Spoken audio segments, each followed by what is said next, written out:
Hello guys, welcome to English education students. आज हम पढ़ने वाले हैं क्लास 10th की ज्योग्राफी के सेकंड चैप्टर के शॉर्ट क्वेश्चन आंसर। इससे पहले हम वेरी शॉर्ट क्वेश्चन आंसर और एमसीक्यू कंप्लीट कर चुके हैं। चैप्टर की समरी को भी हम रीड कर चुके हैं। अगर आपने वो सभी वीडियोस नहीं देखी हैं तो डिस्क्रिप्शन बॉक्स में आपको लिंक मिलेगा, वहाँ से आप उन सभी वीडियोज़ को देख सकते हैं। तो चलिए स्टार्ट करते हैं। और अगर आप न्यू विजिटर हैं तो चैनल को सब्सक्राइब कर लीजिए, क्योंकि ऐसी ही वीडियोज़ कुछ और भी आने वाली हैं। साथ ही साथ बेल आइकन को भी प्रेस कर लीजिए, जिससे कि आपको नोटिफिकेशन मिलती रहे। क्वेश्चन है हमारे पास, how human are dependent on ecological system for their existence. अपने अस्तित्व के लिए ह्यूमन किस तरह से इकोलॉजिकल सिस्टम पर डिपेंड है। As a part of ecological system human being depend on it for their existence. तो किस तरह से वो इकोलॉजिकल सिस्टम पर डिपेंड करते हैं, जानते हैं। यहाँ पर 3 फैक्टर दिए गए हैं। वी ब्रीथ इन एयर, हम सांस लेते हैं हवा में। ड्रिंक वाटर, पानी पीते हैं। And grow crop in soil, और हम सॉइल में क्रॉप को ग्रो करते हैं। Which are non living component, जो क्या है, नॉन लिविंग कंपोनेंट है ऑफ इकोलॉजिकल सिस्टम की। तो हम कह सकते हैं कि जो हम हवा सांस में लेते हैं, पानी हम पीते हैं, जो क्रॉप हम ग्रो करते हैं मिट्टी में, वो सब नॉन लिविंग कंपोनेंट हैं इकोलॉजिकल सिस्टम के, और वो हमारे लिए बहुत ज़्यादा ज़रूरी हैं। देखिए सेकंड पे देखते हैं, the living component like plants, animals and human beings as well as microbes increase the quality of the soil which is part of ecosystem. तो यहाँ पर देखिए लिविंग कंपोनेंट्स जैसे कि प्लांट्स हैं, एनिमल्स हैं और ह्यूमन बीइंग्स हैं, और उनके साथ साथ माइक्रोब्स भी हैं, जो सॉइल की क्वालिटी को इंक्रीज करते हैं, इन्हांस करते हैं, और ये इकोसिस्टम का ही पार्ट है। थर्ड पे देखते हैं, human beings are dependent on both living and non living component of the ecological existence. तो जो ह्यूमन बीइंग होते हैं वो लिविंग पर भी और नॉन लिविंग कंपोनेंट पर भी डिपेंड करती हैं। नेक्स्ट क्वेश्चन है, explain any 4 reason why forest resources are depleting after independence in India. हमें 4 रीजन बताने हैं, जिसमें हमें बताना है कि फॉरेस्ट रिसोर्सेज क्यों डिप्लीट होते चले जा रहे हैं इंडिपेंडेंस के बाद। यहाँ पर हम देखते हैं, rapid expansion of urbanisation caused major deforestation. तो सबसे मुख्य कारण है डिफोरेस्टेशन का अर्बनाइजेशन क्या होता है, गांव की तरफ से शहरों की तरफ बढ़ना, यानी कि वहां पर रहना, शहरीकरण आप इसे कह सकते हैं। तो शहरीकरण होने की वजह से डिफोरेस्टेशन बहुत ज़्यादा हो रहा है। Different development project like river valley project, construction activities, mining activities contribute to deforestation and degradation of forest land. तो ये जो बहुत सारे प्रोजेक्ट चलाए जा रहे हैं, जैसे रिवर वैली प्रोजेक्ट है, कंस्ट्रक्शन के बहुत ज़्यादा काम हो रहे हैं, जैसे हॉस्पिटल बन रहे हैं, स्कूल बन रहे हैं, कॉलेज बन रहे हैं, इंस्टीट्यूट बन रहे हैं, इनकी वजह से, या जो माइनिंग एक्टिविटीज़ हो रही है उनकी वजह से बहुत ज़्यादा डिफोरेस्टेशन हो रहा है और फॉरेस्ट लैंड का डिग्रेडेशन हो रहा है। फिर देखते हैं, increase in agriculture practice like intensive agriculture and commercial agriculture lead to transfer of forest land to agriculture land. तो बहुत ज़्यादा एग्रीकल्चर होने की वजह से, कॉमर्शियल एग्रीकल्चर होने की वजह से जो फॉरेस्ट लैंड है वो किस में ट्रांसफ़र हो रही है, एग्रीकल्चर लैंड में ट्रांसफ़र हो रही है। यहाँ पर फोर्थ देखते हैं, commercial use of forest product like timber, medicinal plants result in destruction of forest. तो कॉमर्शियल यूज़ बहुत ज़्यादा हो रहा है फॉरेस्ट के प्रोडक्ट का, जैसे कि लकड़ियाँ यूज़ की जा रही हैं, या जो मेडिसिनल प्लांट है उनको काटा जा रहा है, जिसकी वजह से डिस्ट्रक्शन हो रहा है फॉरेस्ट का। आगे देखते हैं, explain any 3 factor that make forest a very useful resource for human. हमें 3 फैक्टर ऐसे बताने हैं जिससे हमें ये पता चले कि जो फॉरेस्ट होते हैं वो बहुत ज़्यादा यूजफुल रिसोर्स है ह्यूमन के लिए। It provides raw material for paper industry, तो जो फॉरेस्ट होते हैं वो पेपर इंडस्ट्री के लिए रॉ मटेरियल प्रोवाइड करते हैं। मैच मेकिंग के लिए gum resins are extracted from the forest, तो ये सारी चीज़ें हमें फॉरेस्ट से ही मिलती हैं। सेकंड दिया गया है it provides timber that is useful for construction and for furniture, और टिम्बर है जो बहुत ज़्यादा ज़रूरी है, लकड़ी जो कंस्ट्रक्शन के लिए और फर्नीचर के लिए हम यूज़ करते हैं। नंबर 3 पर दिया गया forest hold the soil firmly and prevent soil erosion, तो जो फॉरेस्ट होते हैं वो क्या करते हैं, सॉइल को फ्रीमली दृढ़ता से पकड़ते हैं और ये सॉइल इरोजन को प्रिवेंट करते हैं। They also help in bringing rainfall, और इन्हीं की वजह से रेनफॉल भी होता है। नेक्स्ट क्वेश्चन देखते हैं, how is biological loss of forest and wild life correlated with loss of culture diversity, यानी कि पूछा गया है कि किस तरह से ये जो बायोलॉजिकल लॉस हो रहा है फॉरेस्ट का और वाइल्ड लाइफ का, ये किस तरह से संबंधित है कल्चरल डाइवर्सिटी से, कि कल्चरल डाइवर्सिटी का भी लॉस हो रहा है इनके साथ साथ। By the destruction of forest and wildlife, the tribal communities and other group that depend on forest have been greatly affected, तो कुछ ऐसी कम्युनिटीज़ हैं, कुछ ऐसे ट्राइबल हैं जो फॉरेस्ट पर पूरी तरह से डिपेंड करते हैं। Their culture, festival, religions and other celebration is centered around forest and wild life, तो उनके जो कल्चर होते हैं, उनका जो फेस्टिवल्स होता है, उनके जो धर्म होते हैं वो किस पर सेंटर होते हैं, या दूसरे जो सेलिब्रेशन होते हैं वो कहाँ पर किस चीज़ से जुड़े हुए होते हैं, वो फॉरेस्ट और वाइल्ड लाइफ से जुड़े हुए होते हैं। Such as sacred groves, worship of mahua and kadamba, for protection of black buck, peacock.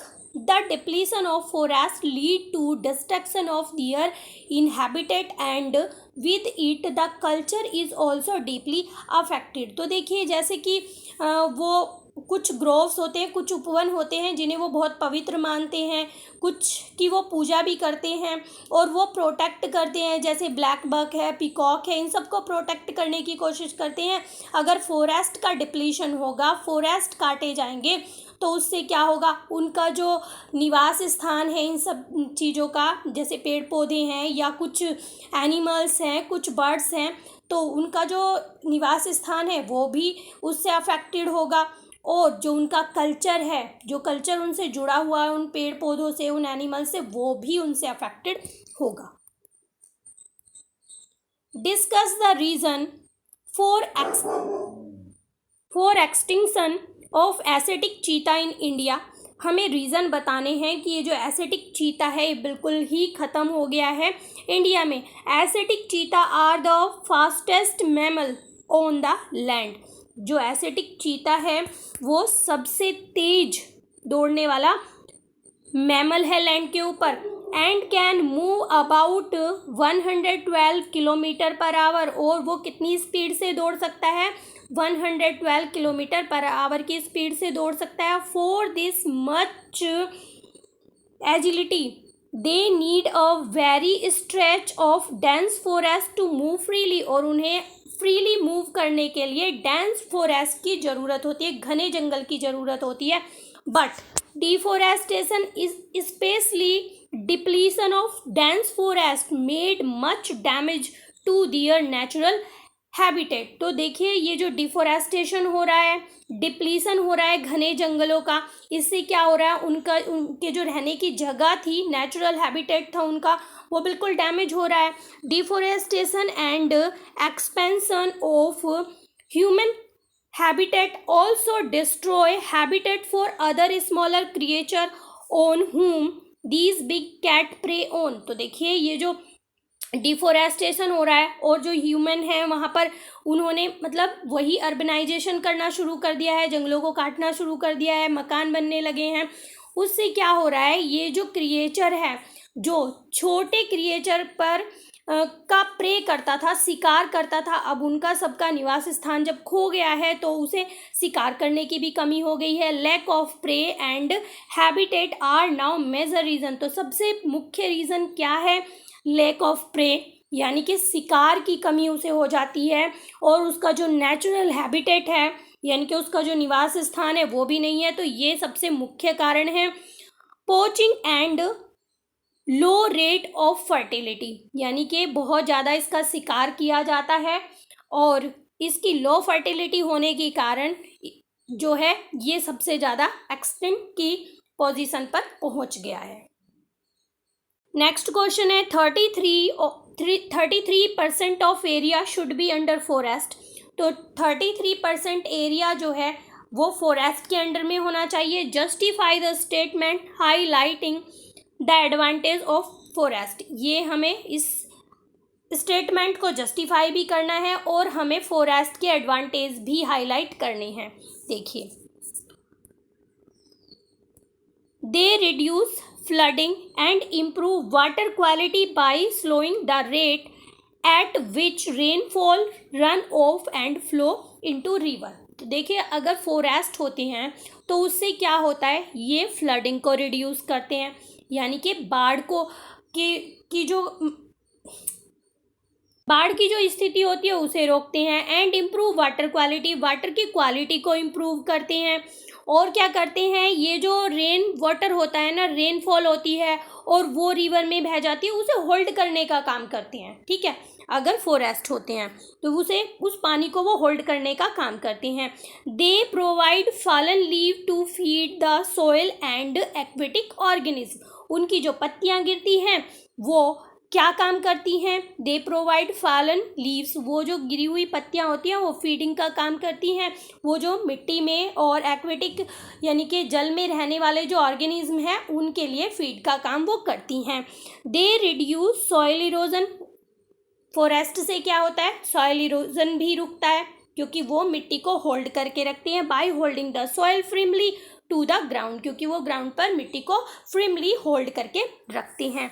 आगे बताया गया है, they increase the level of ground water bye slowing the amount of rainfall run of that percolated into the soil and replenishes our main source of drinking water. तो देखिए, जो पेड़ होते हैं वो ग्राउंड वाटर को इंक्रीज करते हैं, जैसे कि अभी बताया गया है कि वो फ्लड को रोकते हैं और वो सॉइल इरोजन को रोकते हैं, जिससे कि ग्राउंड वाटर रिचार्ज होता है और वो रेनफॉल का जो वाटर होता है वो रन ऑफ नहीं होता है, जो मिट्टी में धीरे धीरे चला जाता है, रिप्लेनिश होता है, और जो मेन रिसोर्स है हमारा ड्रिंकिंग वाटर का वो रिप्लेनिश होता रहता है, यानी कि ये हमारे ग्राउंड वाटर को इंक्रीज करते हैं।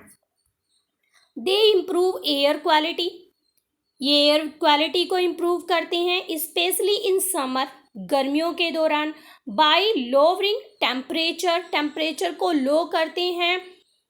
Filtering dust and absorbing ozone, ये डस्ट को फिल्टर करने का काम करते हैं और ओजोन को ऑब्जर्व करने का काम करते हैं। कार्बन मोनोऑक्साइड को, सल्फर ऑक्साइड को, नाइट्रोजन ऑक्साइड को और एयरबोर्न अमोनिया को। And heavy metal by the releasing oxygen के रिलीज करने से ये इन सभी गैस को ऑब्जर्व करने का काम करते हैं और ऑक्सीजन रिलीज करने का काम करते हैं।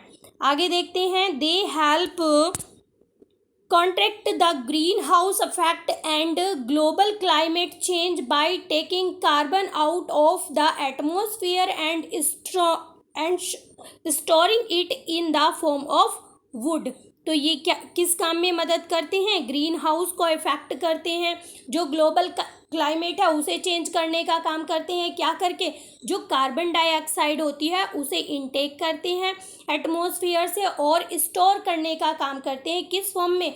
वुड की फॉर्म में। आगे देखते हैं, forest and wildlife are vital to the quality of life and environment. Justify this statement by giving 3 reason. तो हमें बताना है कि forest and wildlife are vital, वो जरूरी हैं quality of life and environment, यानी कि जो लाइफ है और इन्वायरमेंट है उसे इम्प्रूव करने के लिए इस स्टेटमेंट को हमें जस्टिफाई करना है 3 रीज़न देते हुए। देखिए, फॉरेस्ट रेगुलेट्स द रेनफॉल, जैसा कि आप कई बार पढ़ चुके हैं ये। तो जो फॉरेस्ट होते हैं वो किसे रेगुलेट करते हैं? रेनफॉल पैटर्न को रेगुलेट करते हैं, on which agriculture practice depend, and also depletion of forest brings natural hazards like flood and landslides. तो अभी हमने पढ़ा था कि रेनफॉल में ज़रूरी होते हैं, यानी कि रेनफॉल जो है इन्हीं की वजह से होता है और जो एग्रीकल्चर के लिए बहुत ज़्यादा ज़रूरी होती है, और डिप्लीशन की वजह से जैसे ये सब चीज़ें होती हैं, फ्लड होती है, लैंडस्लाइड्स होती है, तो इन्हें भी रोकने का काम ये करते हैं। Depletion of forest and wild life affect the food chain, जो डिप्लीशन है फॉरेस्ट का और वाइल्ड लाइफ का, ये फूड चेन को इफेक्ट करते हैं, फूड वेब को इफेक्ट करते हैं, which would collapse the ecosystem in long term. जो अगर फॉरेस्ट और वाइल्ड लाइफ अफेक्टेड होंगे तो फूड चेन अफेक्टेड होगी, और अगर फूड चेन अफेक्टेड होगी तो जो इकोसिस्टम है वो भी अफेक्ट होगा, कोलैप्स हो जाएगा। आगे बताया गया है, forest and wildlife are the part of our culture, so its depletion not only affect the biological aspects but also the cultural aspects, and women and tribal are affected a lot। अभी ऊपर बताया गया था कि कुछ लोग जो हैं ट्राइबल और जैसे कुछ कम्युनिटीज़ होती हैं वो बिल्कुल फॉरेस्ट पर ही डिपेंड करती हैं। अगर forest and wild life affected होंगे तो ये जो कल्चर है इनका भी डिप्लीशन होगा, बायोलॉजिकल अफेक्ट होगा बहुत ज़्यादा, और जो कल्चरल एक्टिविटीज़ हैं वो अफेक्टेड होंगी, वुमेन अफेक्टेड होंगी और ट्राइबल्स अफेक्टेड होंगे। आगे देखते हैं, explain any 3 method of forest conservation adopted by the government of India after independence. तो हमें 3 मेथड बताने हैं फॉरेस्ट कंजर्वेशन के जो गवर्नमेंट ऑफ इंडिया ने इंडिपेंडेंस के बाद अडॉप्ट किए हैं, अपनाए हैं। The government of India has implemented the Indian Wildlife Act in 1972 for conservation of wildlife and forest। तो एक यहाँ पर जो गवर्नमेंट है इंडिया की, उसने क्या लागू किया? इंडियन वाइल्ड लाइफ एक्ट लागू किया 1972 में। क्या करने के लिए? वाइल्ड लाइफ और फॉरेस्ट को कंजर्व करने के लिए, संरक्षित करने के लिए। The government has classified forest into 3 categories. तो गवर्नमेंट ने क्या किया? फॉरेस्ट को 3 कैटेगरी में डिवाइड कर दिया, आउट ऑफ विच 2 कैटेगरीज, उनमें से जो 2 कैटेगरीज हैं वो कौन कौन सी हैं? रिजर्व्ड है और प्रोटेक्टेड हैं, जिसमें बिल्कुल पूरी तरह से फॉरेस्ट और वाइल्ड लाइफ के यूज़ पर पूरी तरह से रोक लगा दी गई। अब आगे बताया गया है, the government has started joint forest management. अब गवर्नमेंट ने एक जॉइंट फॉरेस्ट मैनेजमेंट भी स्टार्ट किया, ये प्रोग्राम चलाया उन्होंने, involving local communities in management, जिसमें उन्होंने लोकल कम्युनिटी को मैनेजमेंट में उन्होंने इन्वॉल्व किया, एंड रेस्टोरेशन ऑफ डिगार्डेड फॉरेस्ट। और ये जो डिगार्डेड फॉरेस्ट से उन्हें दोबारा से रेस्टोरेशन करने का उन्होंने काम चालू किया, क्योंकि जो लोकल कम्युनिटी थी वो उन फॉरेस्ट के बारे में ज़्यादा जानते थे, उनकी देखभाल वो अच्छे से कर सकते हैं, तो इसलिए उन्होंने जो लोकल कम्युनिटी थी उन्हें इस काम में इन्वॉल्व करना शुरू कर दिया। इस तरह से हमारे शॉर्ट क्वेश्चन आंसर होते हैं कंप्लीट। आने वाली वीडियो में हम पढ़ने वाले हैं लॉन्ग क्वेश्चन आंसर। तो मिलते हैं अपने नेक्स्ट टॉपिक में, तब तक के लिए बाय बाय।